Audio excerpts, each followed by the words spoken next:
Thank you for listening to Depictions Media Radio.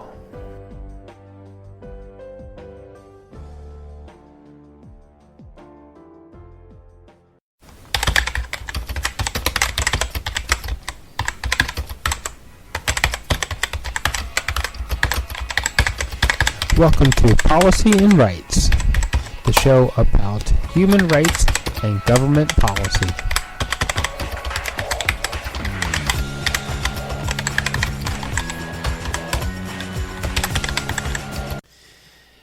Okay, so on Monday, Justin Trudeau reiterated his ban on assault-style weapons, trying to lower the rates of gun violence in Canada. But the real question is this law going to be enough, or is more actually going to be needed to actually get people to curb the violence?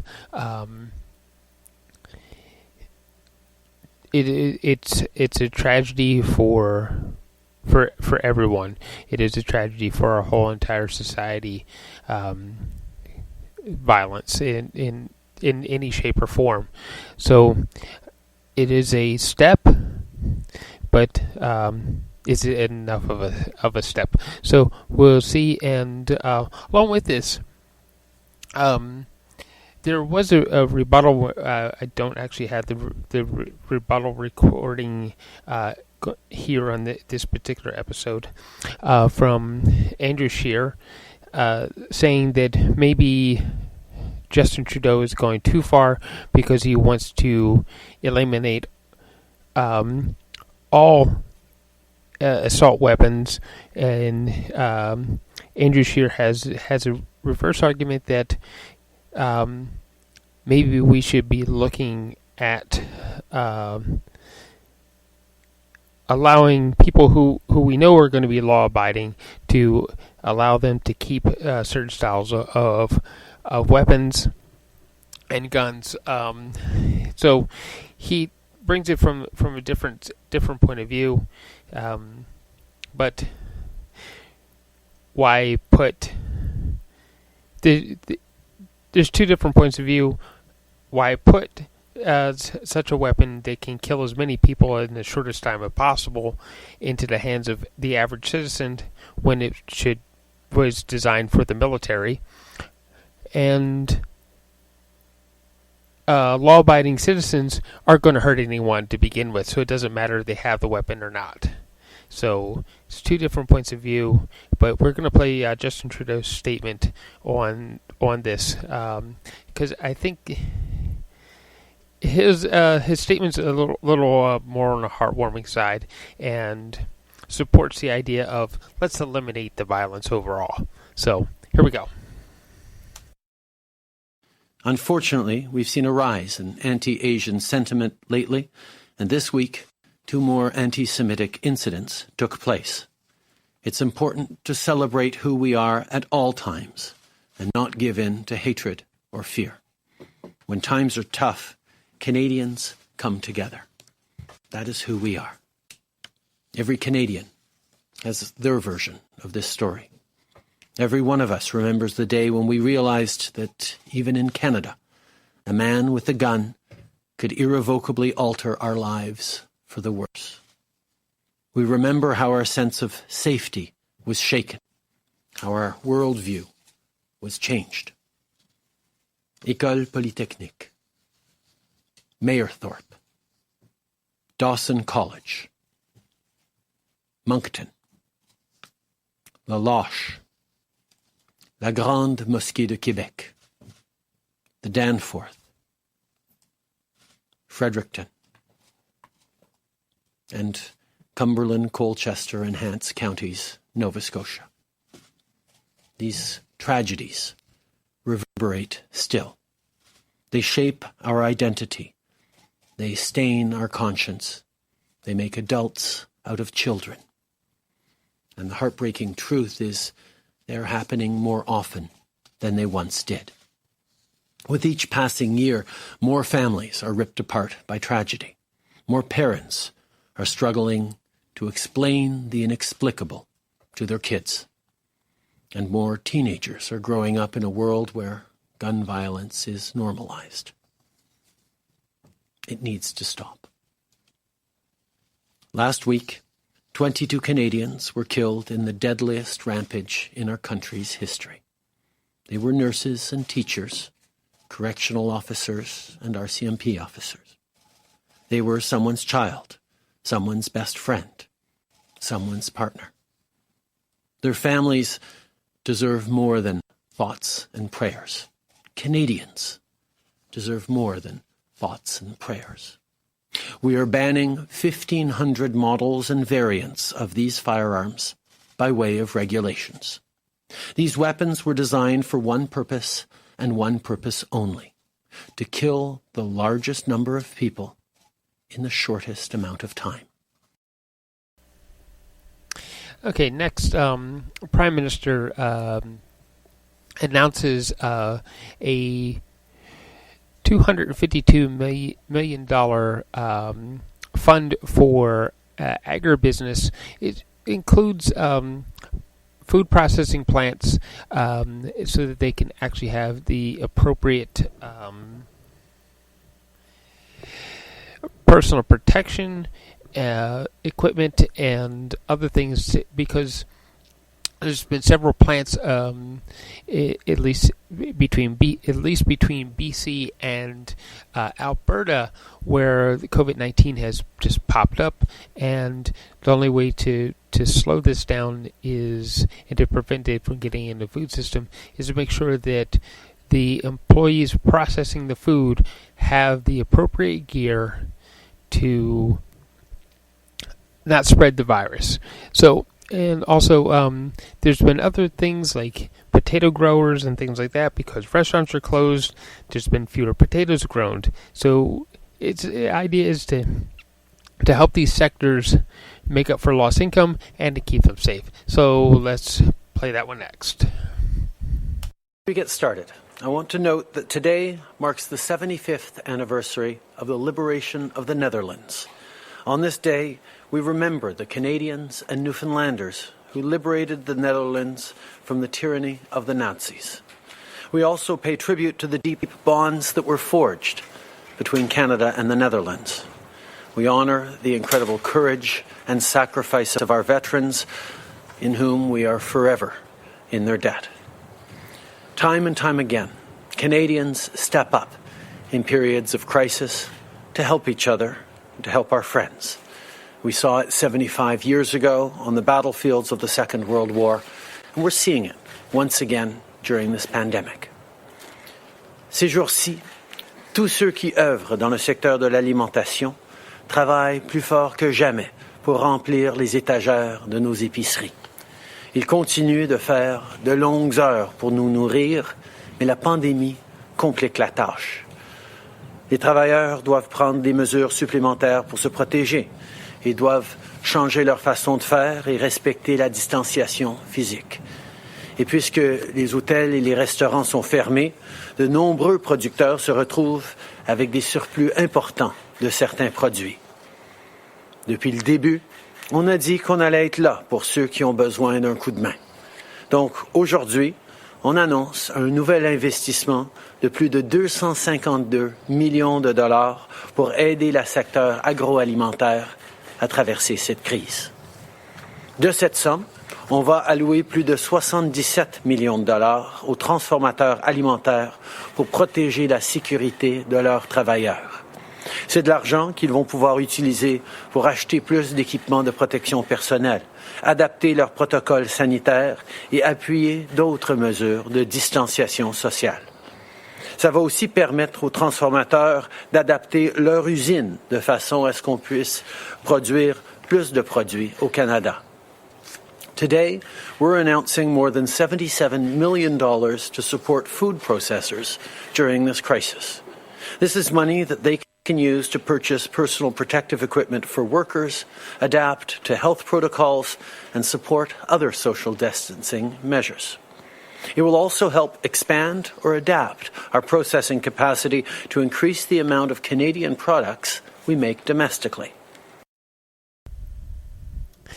Okay, so in British Columbia, businesses are starting to reopen. There's going to be um, a slow and steady start to reopening commerce, and um, the health minister and Dr. Bonnie Henry, the health official, are going to be studying things as things slowly open, watching charts and cases of COVID-19 to ensure that we're doing everything in a safe fashion. And we're going to see a lot of this modeling across Canada in much the same way. Slowly open things up and study what is actually happening so that we don't have another runoff or outbreak of COVID-19 just run amok and overwhelm healthcare systems. So let's hear what the plan for BC as a reopened surgery. Good morning, everyone. I want to acknowledge, of course, we're on the traditional territory of the Lekwungen-speaking people, the Songhees and the Esquimalt First Nations. And today we're here to announce the beginning of our opening up of elective surgeries, the phase 2 of the BC Restart Plan. COVID-19 has changed so much of what we do and how we interact with each other.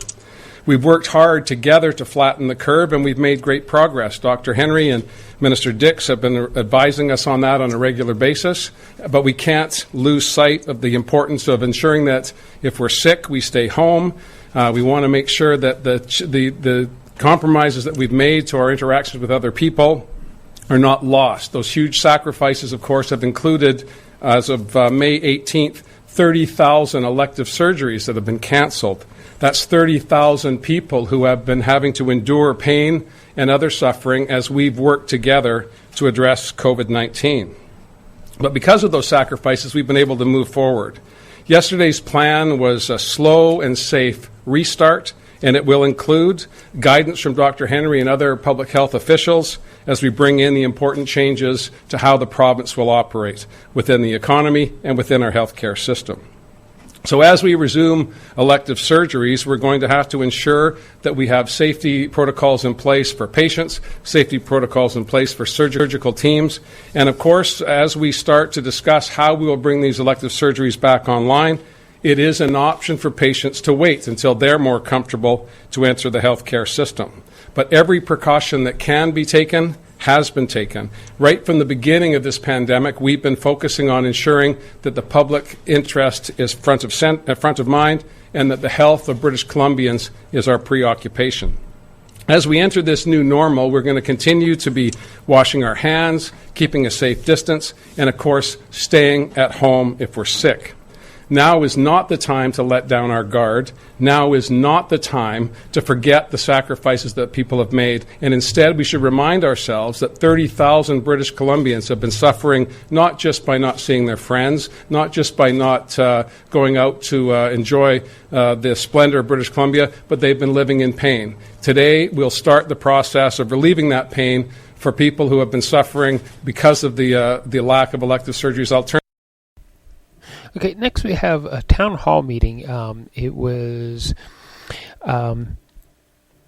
It has a lot of local questions that just people were asking about how business is going to reopen in British Columbia.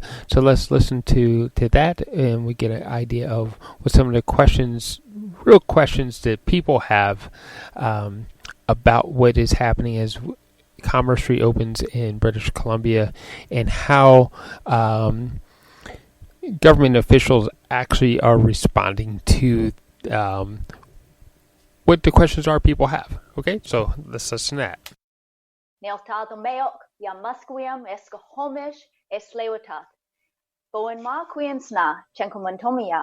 Good afternoon, everyone. My name is Bowen Ma. I'm the MLA for North Vancouver Lonsdale, and what I just said in the language of the Squamish peoples is, hello, everyone. It's very good to be with all of you here today, and I'm coming to you live from the territory of the Squamish, the Musqueam, and the Tsleil-Waututh, along with ASL translator Nigel Howard. Now, of course, we're coming live digitally, so I know that a lot of you are coming from other traditional territories all over the province. And in particular, I have two very special guests joining me from the traditional territory of the Songhees and Esquimalt people, Premier John Horgan and Finance Minister Carole James. Welcome, everyone. So the COVID-19 pandemic affects us all as British Columbians, business owners, community members, all of us. And I know that there are a lot of questions about how and when the province will start to reopen. Premier John Horgan and Minister Carole James are here today to answer your questions about BC's restart plan, which was announced earlier this week. Here's a quick overview of how the next hour of our virtual town hall will go. So first, Premier John Horgan will start us off with some brief remarks, about 3 minutes, followed by Minister James. For those of you who have a question to ask and were unable to submit the question ahead of time, you may also submit questions in the comments section of the live event here on Facebook.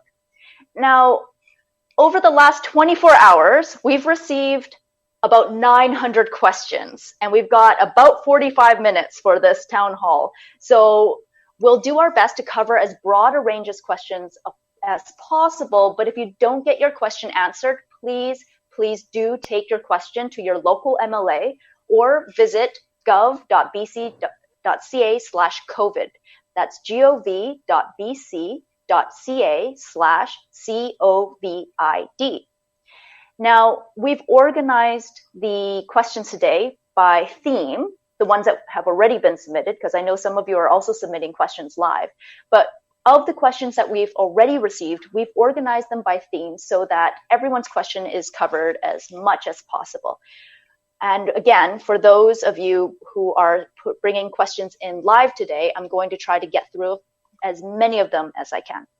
So let's jump right in with opening remarks. And Premier John Horgan, why don't you start us off?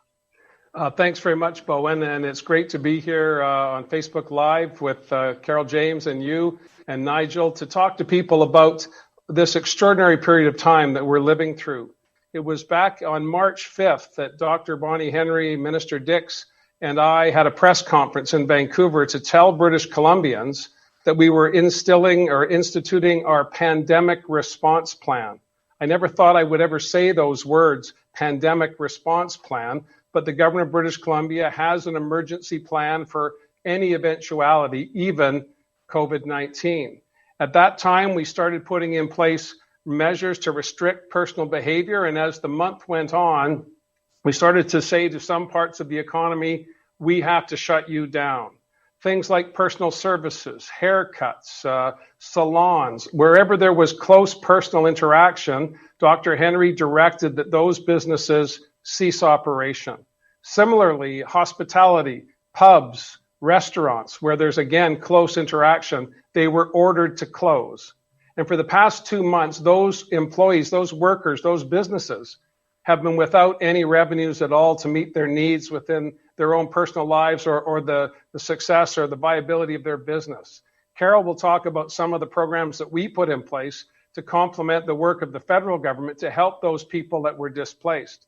But for the rest of the economy, whether it was agriculture, tree planting, forestry, a whole range of manufacturing and construction, instead of shutting it down as other provinces were doing, we put in place measures to ensure that they could continue to operate safely.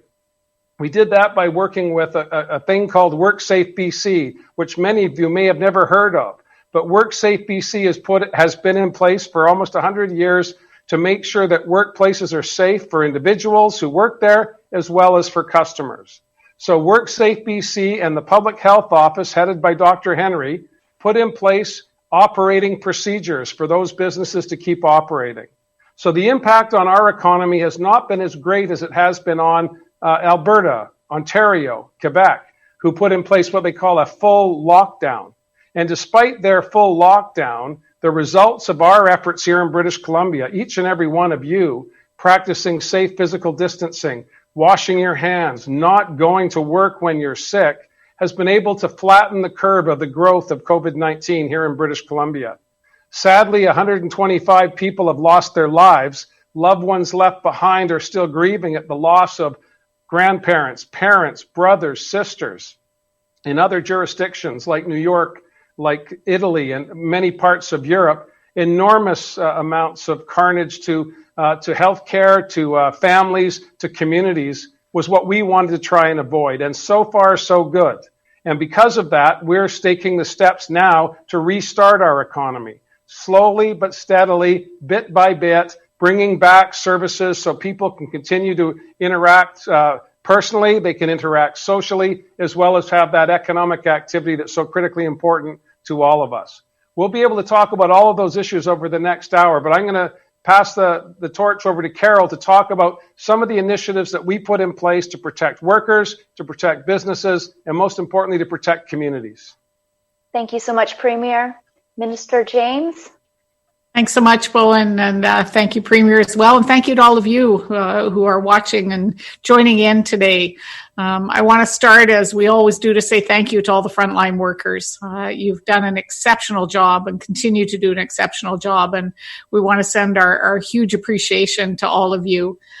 I think there's no question that businesses are eager, as we are, to ramp up, to be able to open up, to get the economy going again. And I want to say thank you to business owners, to entrepreneurs, to others for all of your efforts as well.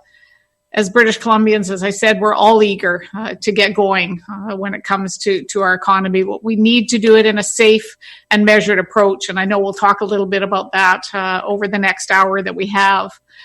When we tabled the budget in February, British Columbia certainly looked very different. We had one of the fastest growing economies in the country. We had the lowest unemployment numbers across the provinces. But as you know, the impacts of COVID are being felt by everyone, including right here in our economy. We are no different. And that's why in March, the Premier and I brought forward our action plan, our COVID-19 action plan, to make sure that we could support businesses and support people across our province who were really struggling. And we put together a package with a range of opportunities for people.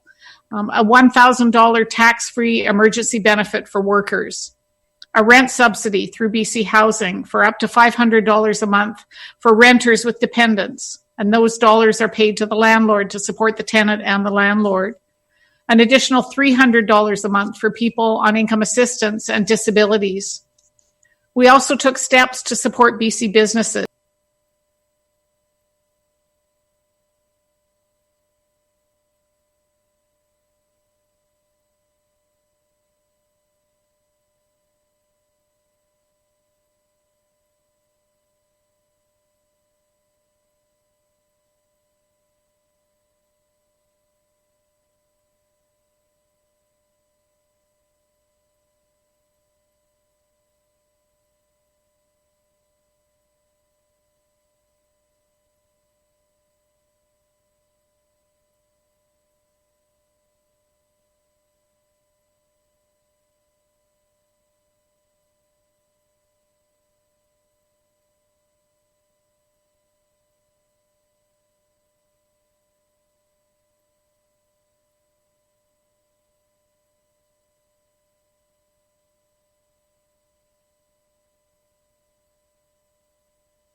We're deferring tax payments until the end of September. Everything from the employer's health tax to the PST to the carbon tax to the hotel tax, again, to provide some cash flow and some liquidity to businesses. Commercial property owners, they'll also see an average bill drop. We've reduced an average tax bill by 25% for businesses to support them through this tough time. And then thousands of small businesses will also see their rent reduced through these by 75% through the federal provincial program that's been put in place, the Canada Emergency Commercial Rent Assistance Program. And now we're looking at our next steps to economic recovery. Dr. Henry, Minister Dix, and the Premier have been very clear. A phased approach, a safe approach, is best for businesses, best for our economy, and best for people. It's what we need to do to ensure that we're opening up our economy for the long term. We've all been patient, as we all know, waiting to get into one of our provincial parks, waiting for our favorite restaurant. I can tell you, I can't wait to be able to hold my grandkids, to be able to hug my mom and dad. Probably getting a haircut will be second on that list, but it certainly will be on that list as well. I know we're all feeling optimistic. There is a light at the end of the tunnel, but we need to do this in a measured, planned approach so that we can make sure this is economic recovery for the long term. So I'm really looking forward to your questions. I'm really looking forward to our discussion. And thanks, Bowen, for hosting us. Well, thank you so much for being with us and for those wonderful opening remarks. So we'll just jump right into questions now, because I know we've got a lot of them. We've got 900 of them to go through. The first question, and actually I'm going to pose this question to you, Minister, but if the Premier has something to add afterwards, Premier, feel free to jump in after the Minister has had an opportunity. And the first question is from Helen in Kamloops. And Helen in Kamloops says, I worry that reopening will happen too soon.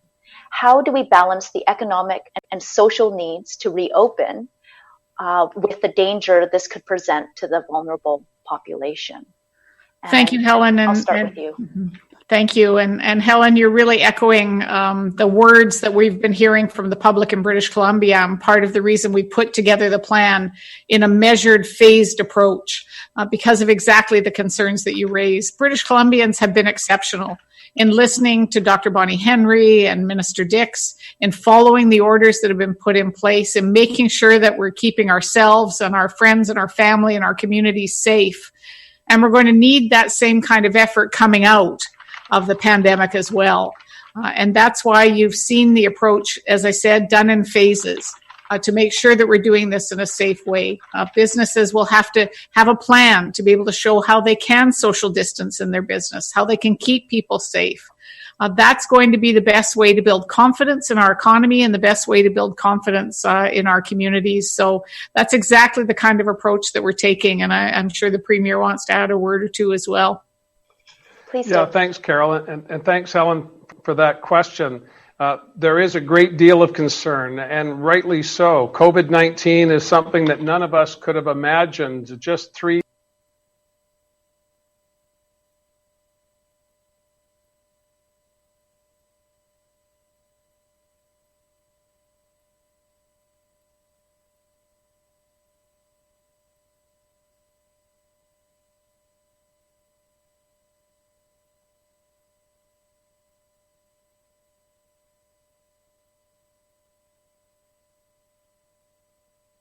short months ago, but now here we are into May, looking towards the summer of 2020, concerned about our economic well-being, concerned about the social cohesion of our communities, and concerned about our personal well-being as well. So what we've been doing, working with Dr. Henry and her team at Public Health, is to put in place a methodical plan to slowly come back to what will be the new normal. We will not be going back to the way things were in January, far from it. For example, large gatherings are still very much off the agenda. Gatherings of 50 or more people will not be allowed in British Columbia.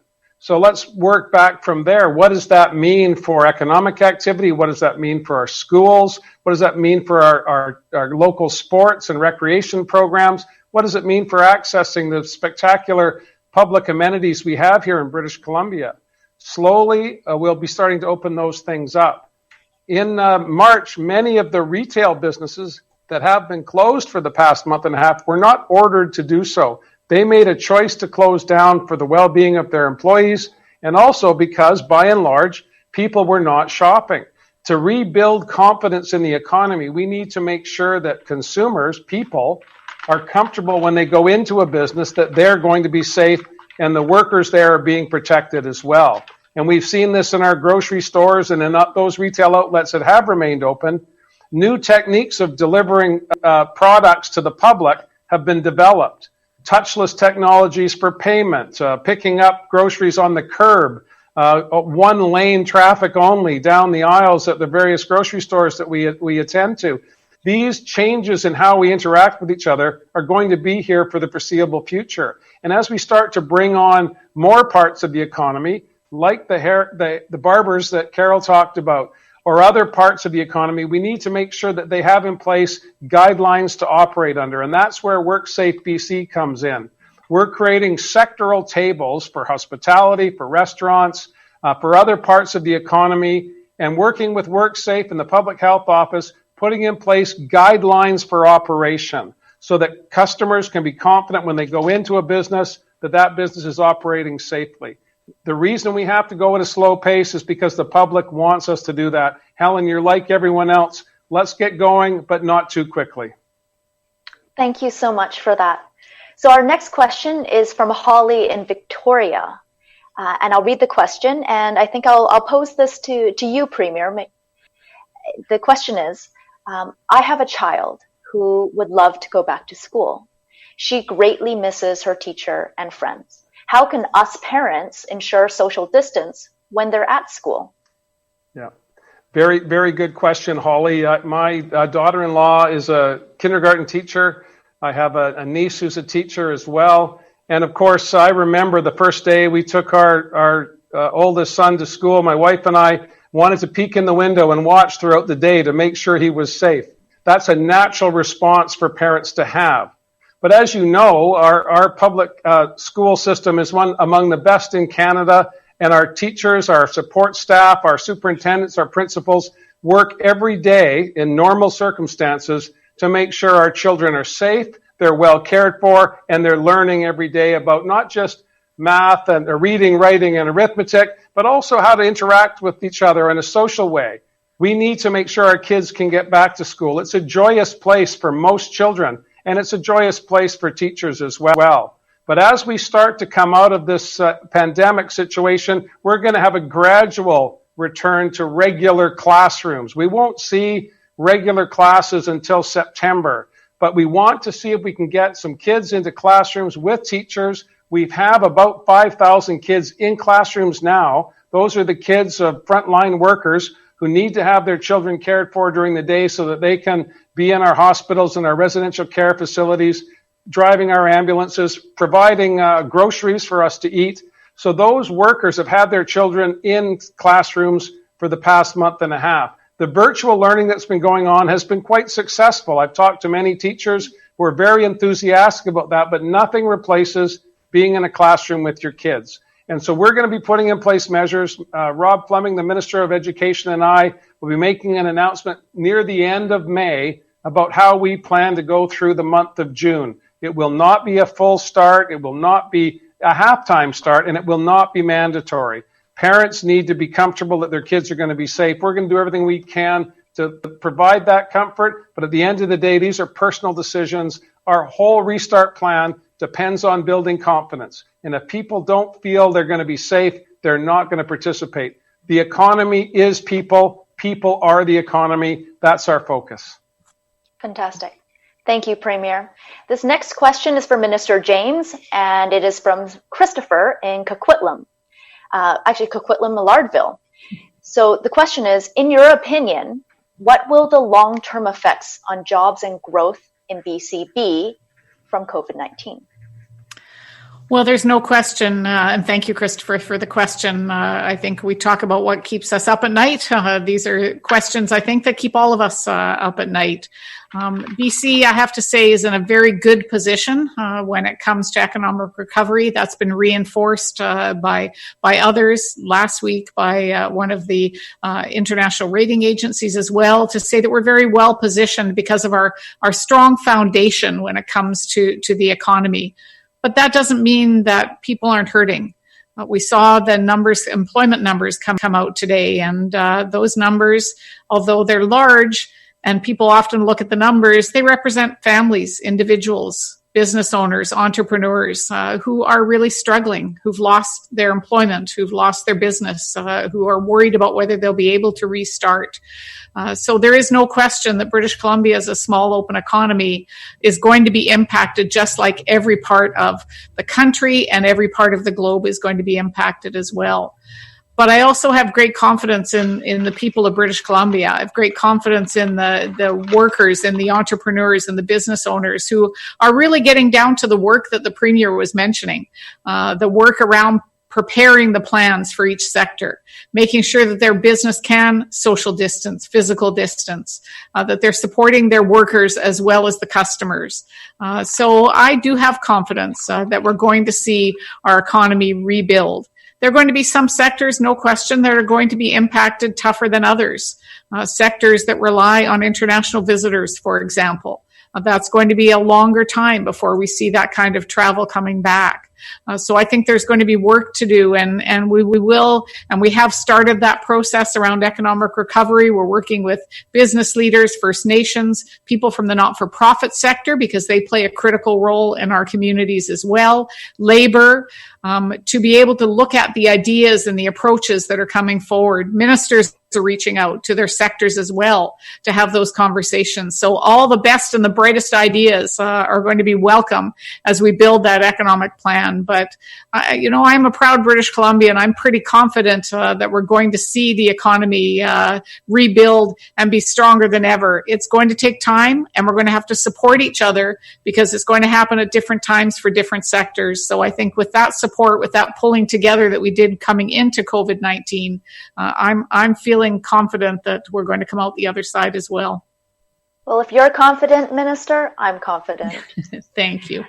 The next question is for the Premier, and it is from Liz in Burnaby, and it's on a topic that I'm pretty passionate about as well, public transit. The question is, what is the plan to ensure TransLink is in sync with the restart plan? For instance, to provide a high level of service while also maintaining physical distancing. Thanks, Bowen, and thank you, Liz, for that question. Fundamental to the restart is ensuring that our public transit system is there for workers so they can get from their homes, from their communities to their workplaces. One of the biggest challenges we've seen in the past 6 weeks is the complete drop-off of use of public transit, whether it be on the BC Transit system outside of the Lower Mainland, whether it be TransLink within the Lower Mainland, or even BC ferries to rural and remote and coastal communities and the various islands that are dependent on the ferry system. We've seen a drop-off of 80 to 90% ridership in those areas. And when it comes to ridership, TransLink depends on the fare box for a significant part of their revenue. And so I've been engaging with the federal government, as has Carol, she with the finance minister, myself with the prime minister, to say that if we're going to be putting in wage subsidies for Air Canada, for WestJet, as appropriate as those may be, we should also look at our public institutions, our public transit systems in Victoria, Vancouver, Kelowna, Calgary, Toronto, Montreal. All of these communities depend on robust public transit systems, and those systems are hemorrhaging dollars right now. I'm very pleased to say today, Bowen, that the government has reached an agreement with TransLink to make sure that they're not cutting routes the day that we're asking people to start going back into the economy. But this is going to be another one of those cost questions that we're having to put on the table amongst a whole host of other issues. Oftentimes, and Carol knows this as best of all as the Minister of Finance, managing the public resources is a critically challenging part of being in government. There's no end of the requests for funding. There is a limit to the amount of funding that comes in. And that's why governments make choices, make decisions that are in the best interest of the greatest number of people. We need to have a robust, dynamic public transportation system. We have plans to expand billions of dollars of capital investment in SkyTrain, more buses, more routes, at a time when we've seen a complete collapse of the system. We all need to work together. We all need to be confident that when we get back on the bus or the SkyTrain, we're going to be safe. So TransLink is putting in place initiatives, significant cleaning within the system, regular washing down and sanitizing of the facilities and the infrastructure, and also trying to find a way to ensure that we do not have packed buses, we do not have packed SkyTrain cars. We need to make sure that we're creating the distance and the space. And I think you're going to see, although it won't be mandatory, you're going to see an increasing number of people wearing personal masks, not medical grade masks, but personal masks. I think that's appropriate at this time, but we're going to see, I think, a robust restart of our transit system. And thank you, Bowen, for being such a strong advocate for transit in the Lower Mainland. Well, thank you, Premier. I know that we've come a long way in terms of prioritizing transit over the last couple, 2.5, almost 3 years, well, 2.5 years. And it's been really, I guess it's been a relief to know that our government continues to prioritize transit even through the challenging times, and I'm grateful for that.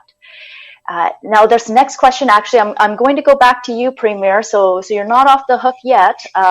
This next question is for you, too. Nasdaq has asked this in the Facebook feed. He says, many renters feel vulnerable and want to know, will the ban on rent increases and evictions continue after May 12th?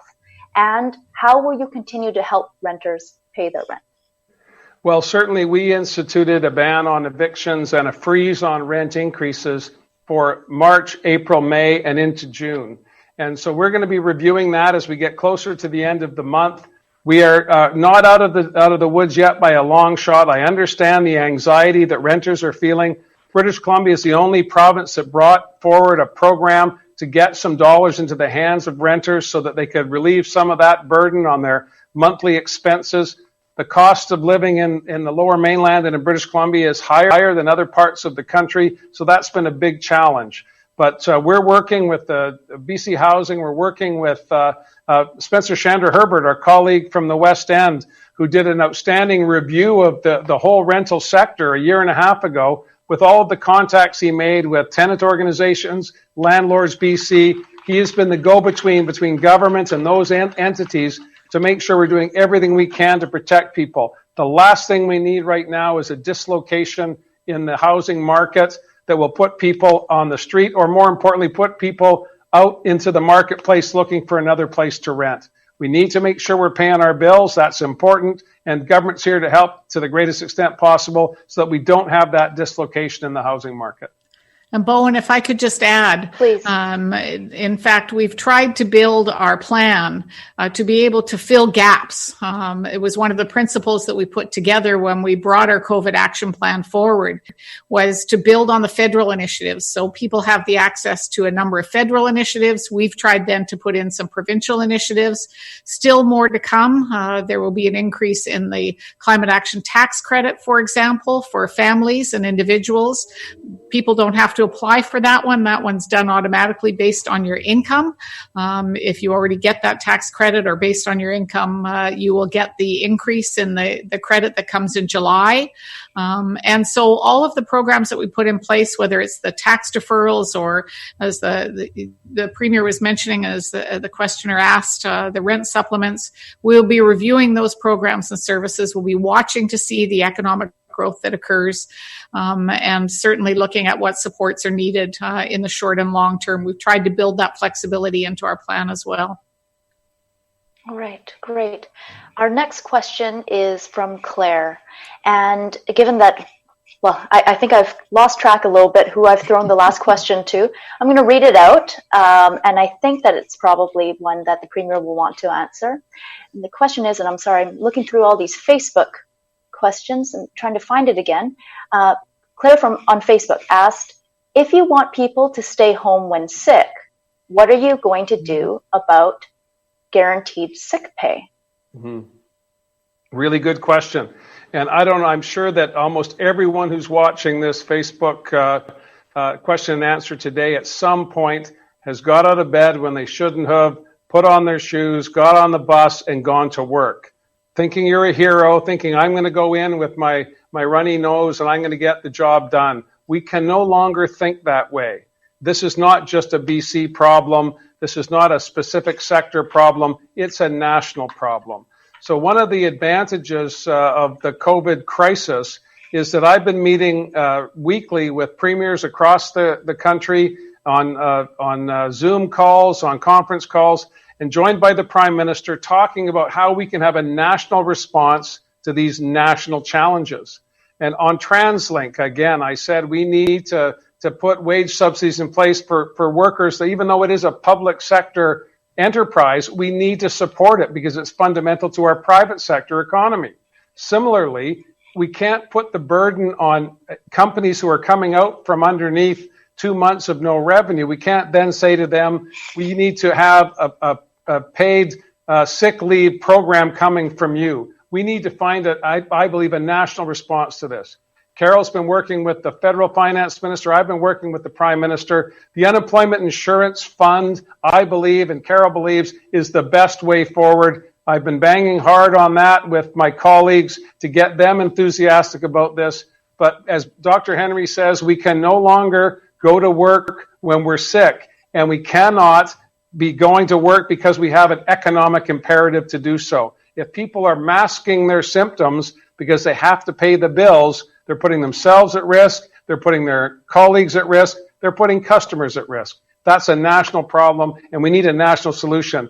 We're not there yet, but I'm getting good feedback from my colleagues. The Prime Minister has been working every day for the past 100 days, trying to put together programs to help Canadians. This is a fundamental one, and we're going to be relentless about this because it's a public health question, it's an economic question, and it's the well-being of all of us at the end of the day. We can't go to work if we're sick. Well, I'm definitely learning that too. I've also been guilty of going to work sick in the past, and that's not going to be something that we can do anymore going forward. So a good lesson for me as well. This next question is from Michael, and it's also a Facebook question. He asks, when can American tourists come without quarantine for 14 days? And what's next for our borders? That's probably another one to you, Premier. Yeah, well, it'll be a while, Michael. I'm in regular contact with Governor Jay Inslee in Washington State. One of the big challenges we had here in British Columbia, we were quick to discover that we had a case here back in February, but then we looked to the south, to King County and Seattle and Washington State, where they had a significant outbreak of COVID-19 with a significant number of deaths in a very short period of time.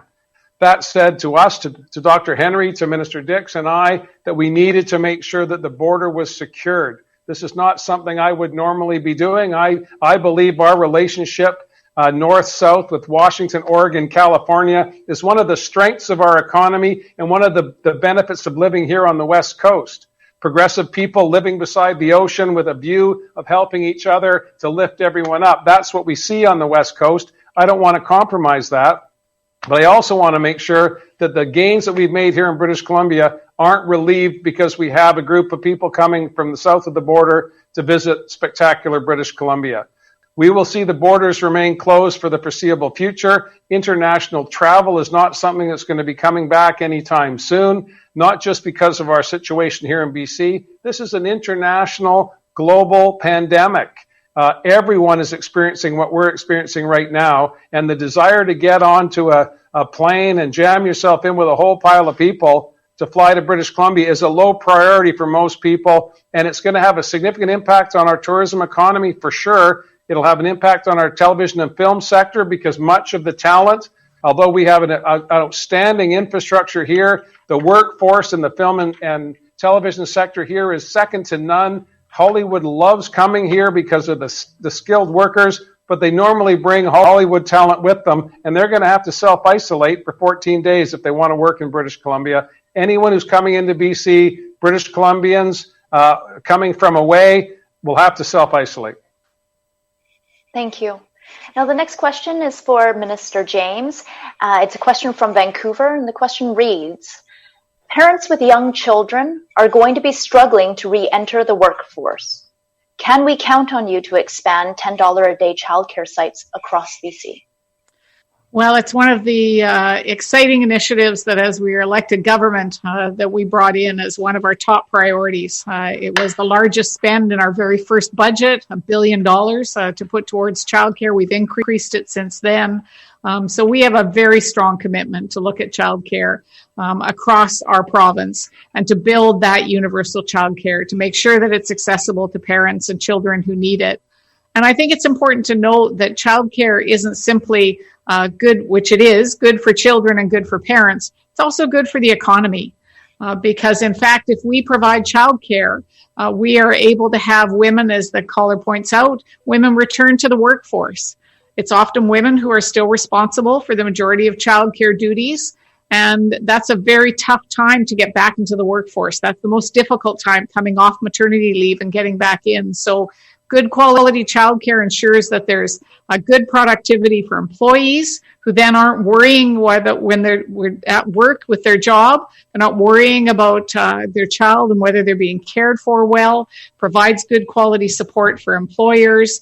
So yes, we will continue to invest in childcare as one of our top priorities as government, not simply because of COVID, but in fact because it's good for British Columbia, good for our economy, good for children, and good for parents. So it is a win-win all the way around. And I'm really proud of the work that we've been able to do as government in expanding the number of spaces and expanding affordability for families, in supporting childcare workers by increasing the wages. We've been able to do that in incremental steps, provided bursaries to get people into university and college programs to be able to become early childhood educators, because there's hope in that career now with the investments we're putting in and as government.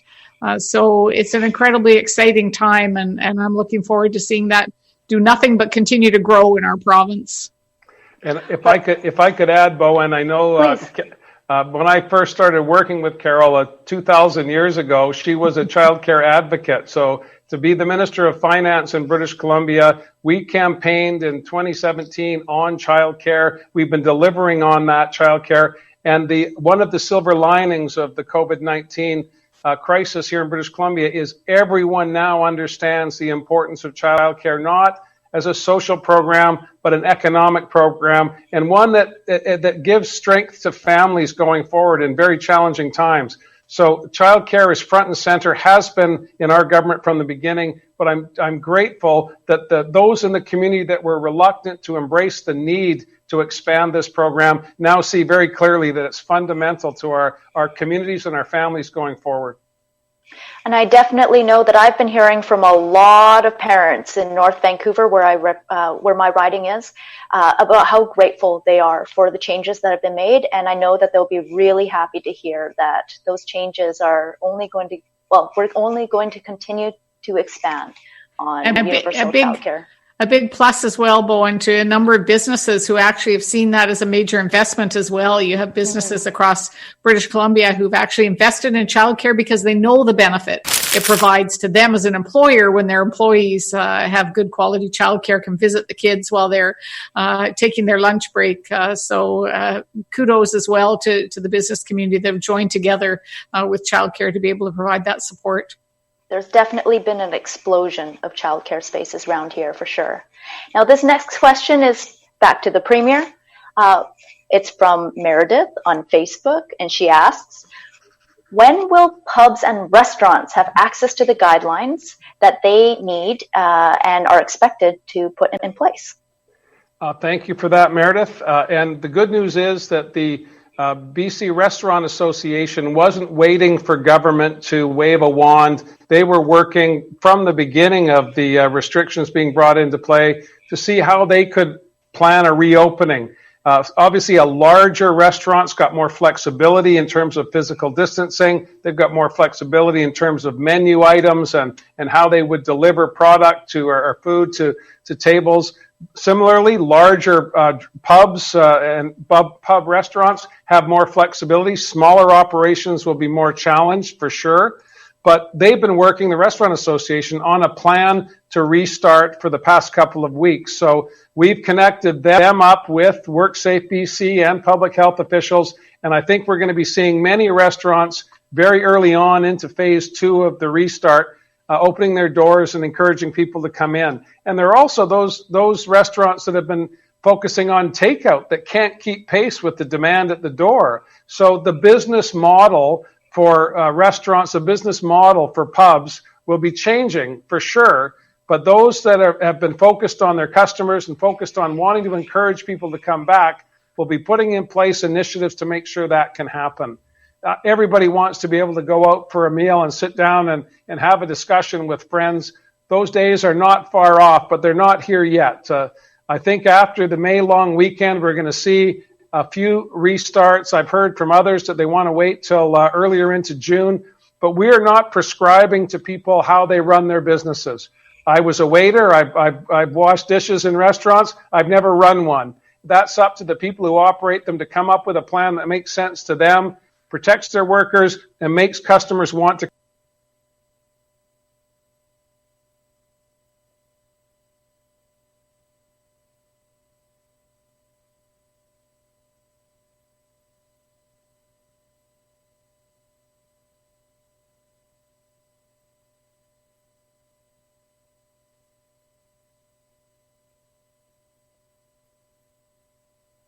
Come back.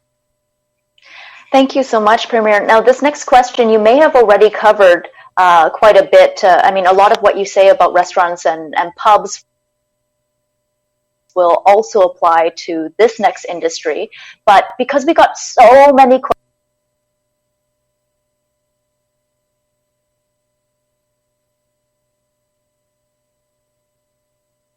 questions about hairstylists and salons, I thought I would throw it out there to see if you had anything else to add, because Aaron on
Facebook in particular asks, when do we get an actual date for hairstylists to go back so we can start booking eager clients?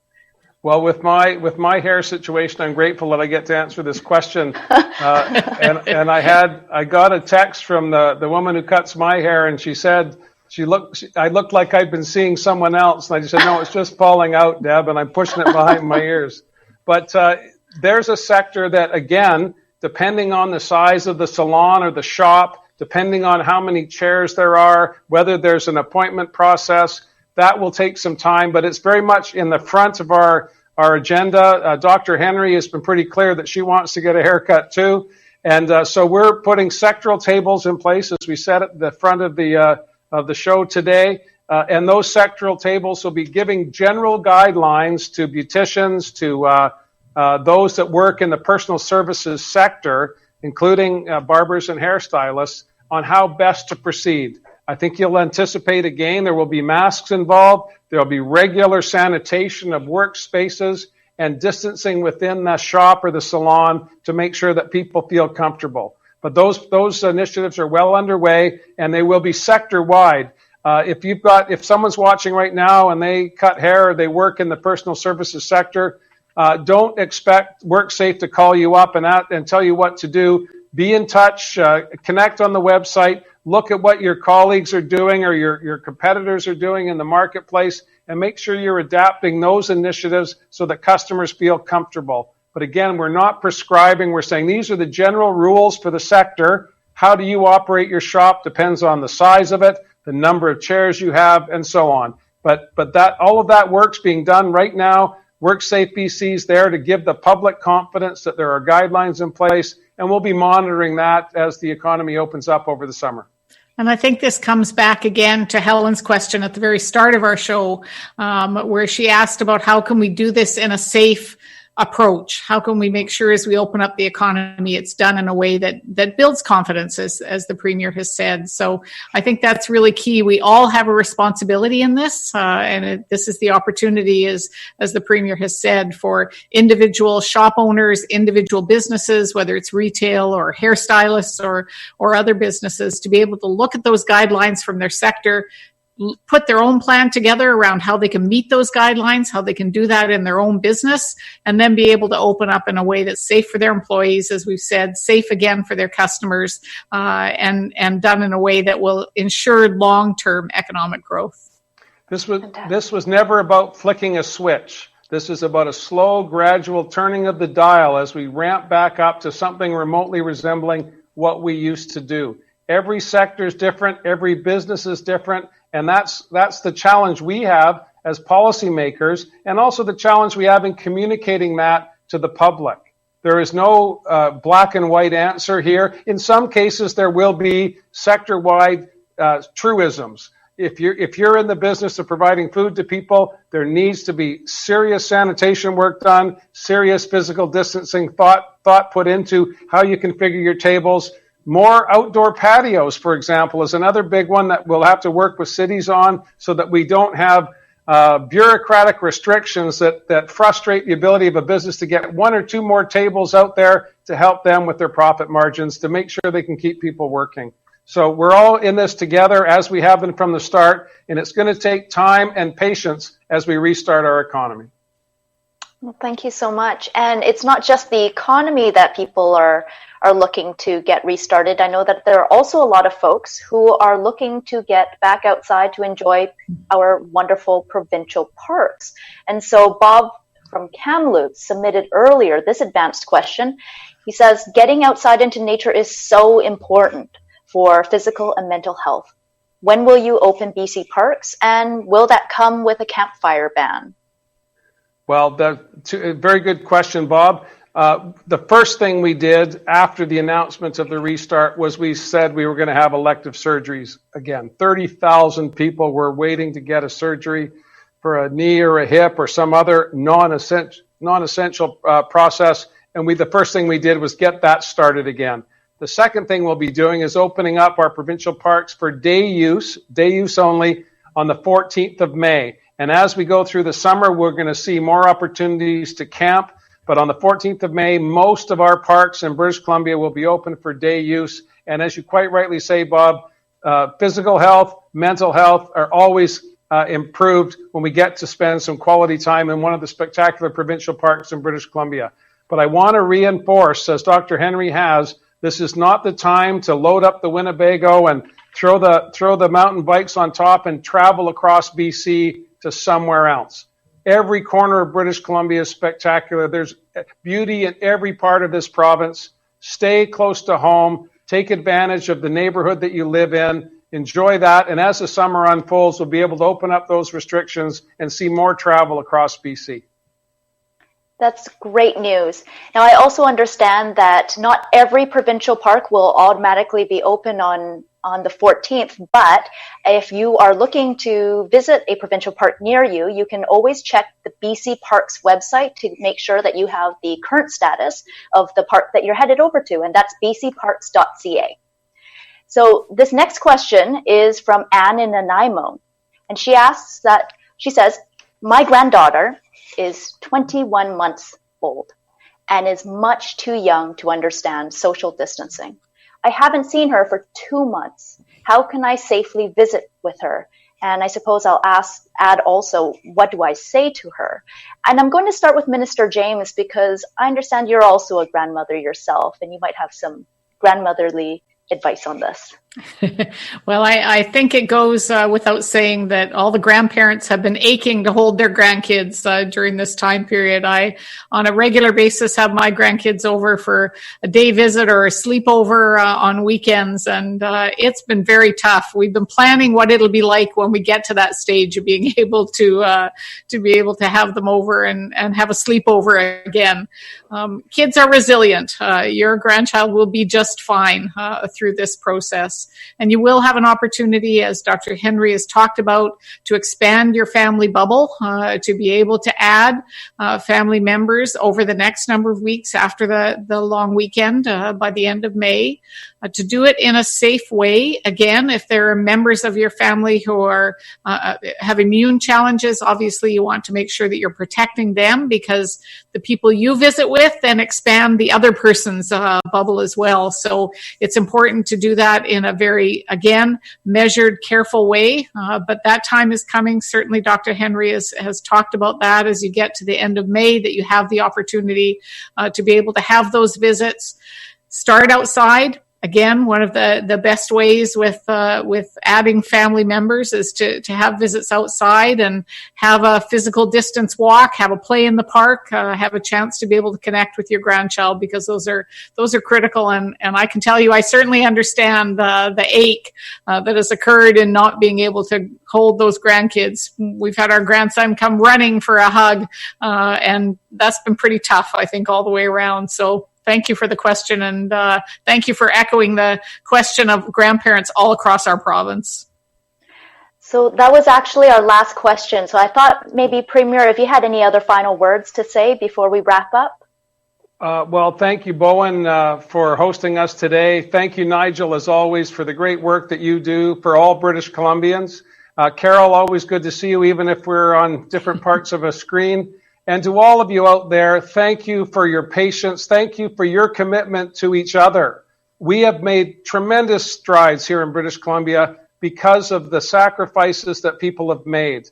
Those sacrifices, whether it be in the case of the 125 families who no longer have their grandmother, their grandfather, their father, their mother, their brother, their sister, we can't imagine what that is like. But we all know the sacrifices we've made, the frontline workers who every day put themselves on the line to care for other people. We can't let them down by abusing these as we reduce these restrictions, we can't abuse them. Continue to have your better angels shine through. And the last thing I want to say, Bowen, as I've seen, and I said this at the press conference earlier in the week, there is no place in British Columbia for racism and hate. We are among the most fortunate people in the world to be able to live in such a wonderful, diverse, dynamic community with people from around the world. I'm the son of an Irish immigrant, proudly so, but I'm a proud British Columbia, and I embrace all of the diversity that makes up this wonderful place. Let's celebrate that. Let's celebrate each other. Be kind, be calm, be safe. Thank you so much, Premier, and thank you, Minister James, because that was a lot of ground to cover in a short period of time. And I think it's obvious that British Columbians are looking forward to Phase 2 of BC's Restart Plan. So thank you again to both of you for being available to take the time to answer these questions from people all over the province. And thank you to everyone who submitted a question today and who partook in today's virtual town hall, because as we move forward to Stage 2, Phase 2 of BC's Restart Plan, we're also going to be relying on all of our neighbors and folks like you who have heard the message from the Premier and the Minister and help others understand the importance of paying attention to Dr. Bonnie's instructions. And as Dr. Bonnie Henry always says, be kind, be calm, and be safe.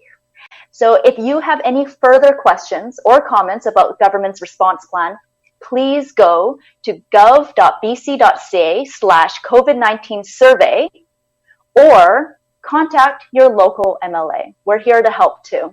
So thank you so much for joining us today. Have a good night.